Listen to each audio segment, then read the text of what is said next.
Bonsoir, bonsoir, j'espère que vous allez bien.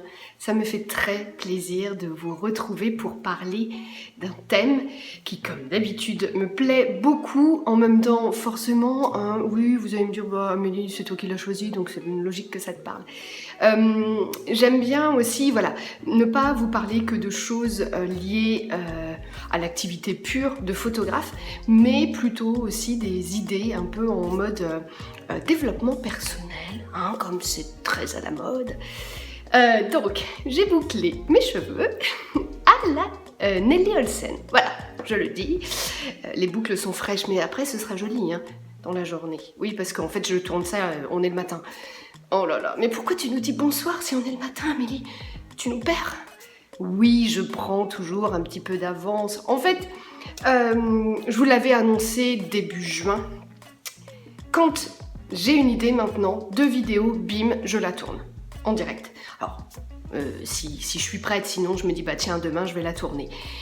Comme ça, au moins, je tourne quand j'ai envie, comme j'ai envie. Et là, aujourd'hui, j'avais envie de... J'ai eu cette idée, vous l'avez vu, vous avez vu le titre, est-ce que c'est normal d'avoir envie de tout plaquer? Quand on est entrepreneur, il va sans dire, voilà.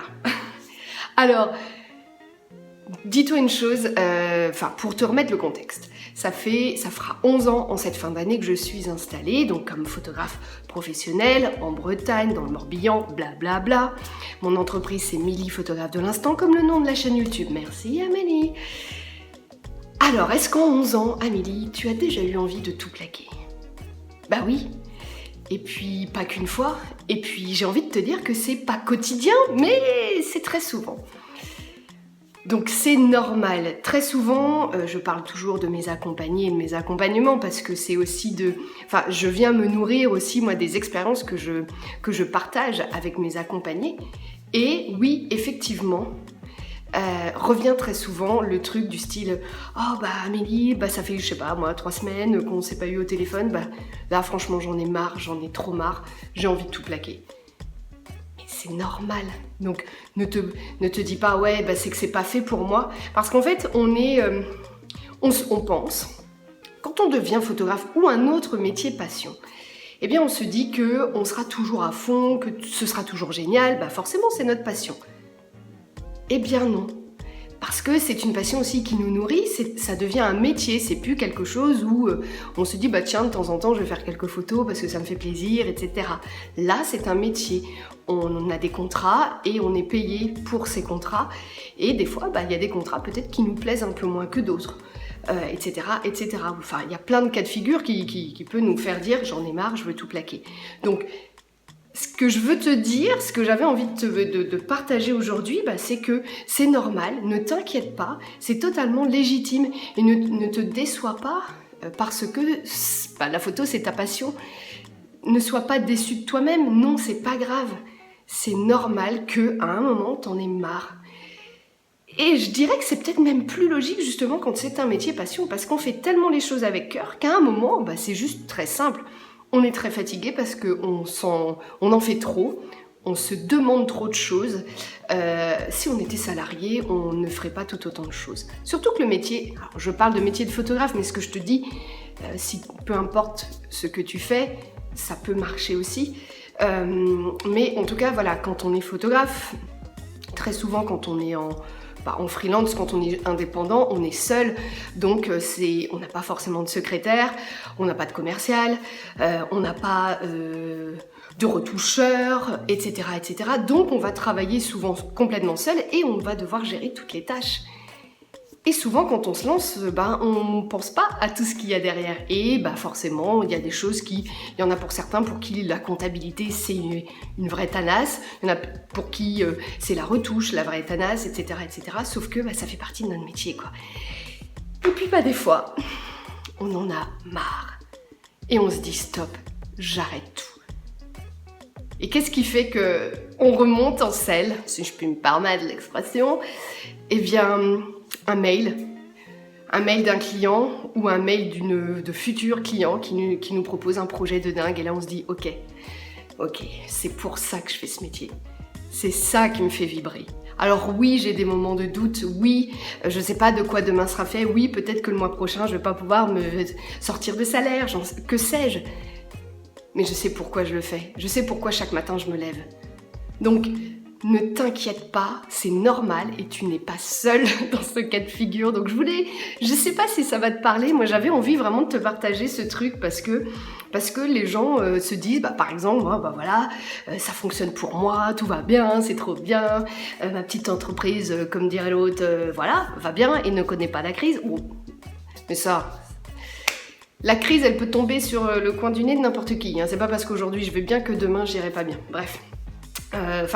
Que mon entreprise... voilà. Bref, t'as compris ce que je voulais te dire. Donc, c'est pas parce qu'aujourd'hui tout va bien que j'ai perdu mon fil. Pardon, je vous ai fait bouger. Vous êtes sur le zinc, là, les enfants. Je vous ai posé sur le zinc. Ouais. Oui, parce que chez Amélie, il y a un zinc. Oh, comme une vraie bretonne. Hein. Bon, il manque, j'avoue, il manque la... T'as reconnu? Bah ouais, la pression. Elle est derrière. Bon, quand même, dis donc. Ouais, hein. Bon, du coup, j'ai perdu mon fil. Voilà, oui, c'est ça. Je voulais vous dire... Je le retrouve. Je voulais vous dire que c'est pas parce que des gens qui donnent... Enfin voilà, on se dit, tiens, je regarde Amélie, ce qu'elle fait, c'est génial, c'est top, ou ceci, ou cela, ou pas du tout. Mais elle doit pas avoir de soucis, elle adore ce qu'elle fait, tout va super bien, mais carrément pas. Mais oui, il y a combien de fois combien de fois? Alors, j'allais dire combien de fois je vais me lever et me dire, là, je veux tout arrêter, j'en peux plus, quoi. Plus aujourd'hui, j'avoue, parce que j'ai réussi à y remédier en mettant en place tout un tas de choses qui me permettent justement de ne pas arriver à ce moment de rupture où je me dis là c'est bon, j'en peux plus, j'arrête tout. Donc ça vous le trouverez, si vous avez besoin d'aide, vous savez que je pourrais vous aider bien évidemment en vous accompagnant pendant de nombreuses semaines, de nombreux mois pour être un soutien pour vous dans la gestion de votre entreprise. Je le ferai avec grand plaisir, donc n'hésite pas d'ailleurs à me contacter. Tout est indiqué dans la description, hein, tu as tous les liens, donc n'hésite pas. Donc voilà, en tout cas, entends-le, tu n'es pas tout seul et n'hésite pas à faire partager, n'hésite pas à partager et à faire voyager mes mots, je vais y arriver. Il est 9h du mat et je bégaye déjà. Cette journée n'est pas commencée ni même finie. On n'est pas sorti du sable, hein, comme dirait l'autre. Bon, je crois que je vais m'arrêter, hein, voilà. N'hésite pas à commenter, n'hésite pas à partager. Vous n'êtes pas toute seule, vous n'êtes pas tout seul, et c'est des choses qui arrivent. Et c'est normal que d'avoir envie de tout plaquer. Oui, mais avant de faire ça, on essaye de prendre un peu de recul, d'en parler avec les copains et les copines. Et puis comme ça, voilà, ça évite des fois de faire des bêtises parce que y a des gens qui sont un peu sanguins et qui du jour au lendemain vont dire « Ah, j'en ai marre, j'arrête tout, terminé ». Et des fois c'est dommage parce qu'il y a des gens très talentueux qui s'arrêtent et je pense que si quelqu'un les avait poussés un petit peu, aujourd'hui ils seraient encore là et ils cartonneraient. Mais bon, après... C'est la loi aussi de l'entrepreneuriat. Hein. Malheureusement, il y a beaucoup de candidats, mais il y a vraiment peu d'élus. Hein. Donc, voilà, c'est ainsi. Voilà, allez, sur ce, j'arrête. Je vous ai accueilli ici dans une partie de ma salle. Je vis dans une microscopique maison, donc vous verrez jamais grand-chose, mais bon, je voulais être là à côté du Bouddha. Voilà, c'était important pour moi. Je vous souhaite une très belle soirée et je vous dis à très très vite. J'allais faire une fin de vidéo à la Benjamin Verrecka, mais on n'est pas Benjamin Verrecka, ça se voit. Donc je vous dis à très bientôt, on ne sait pas quand. Ce sera peut-être pour un podcast, peut-être pour une vidéo. En tout cas, abonnez-vous, comme ça vous serez au courant. Allez, je vous embrasse, à très très vite, prenez soin de vous, et puis on se dit à très bientôt, ici, là-bas ou ailleurs, qui sait. Ciao.